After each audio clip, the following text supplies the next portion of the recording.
Sa kanyang liham sa mga taga-Galacia, binabala ni Apostol Pablo ang mga mananampalataya tungkol sa mga gawa ng laman. Kabanata 5, mga talatang 19 hanggang 21. Ipinapakita ng mga talatang ito ang pagkakaiba sa pagitan ng pamumuhay ayon sa laman at pamumuhay ayon sa Espiritu.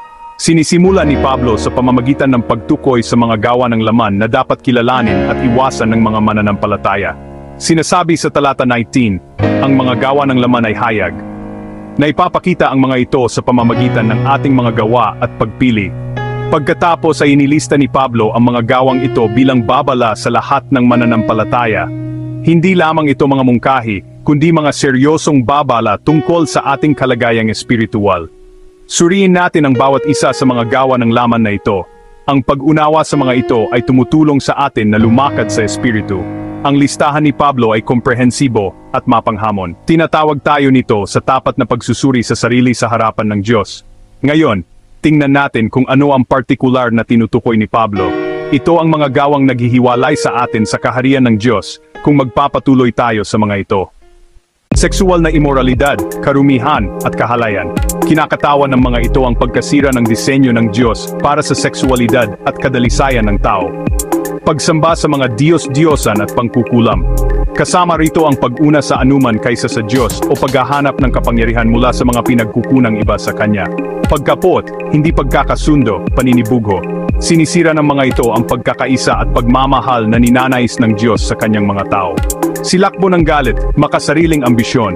Ang hindi makontrol na galit at mga makasariling hangarin ay lumalason sa ating mga relasyon at ating mga kaluluwa. Pagkakawatak-watak, pagkakahati-hati.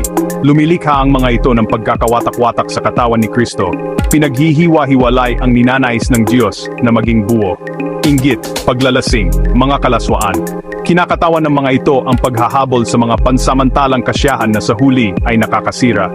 At ang anumang bagay na katulad ng mga ito. Ang listahan ni Pablo ay hindi kumpleto, ngunit kumakatawan sa lahat ng pag-ugali na sumasalungat sa kalooban ng Diyos. Inihahayag ng mga gawang ito ang isang pusong hindi pa sumusuko sa Espiritu ng Diyos. Ngayon, narito ang seryosong babala ni Pablo tungkol sa mga kahihinatnan. Binabalaan ko kayo, tulad ng ginawa ko na noon. Hindi ito ang unang babala ni Pablo sa mga taga-Galacia.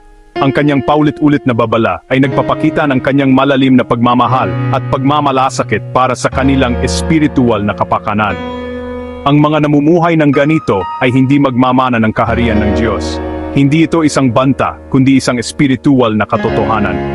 Ang ating mga pagpili ang tumutukoy sa ating espiritual na patutunguhan. Ang kaharian ng Diyos ay banal, dalisay,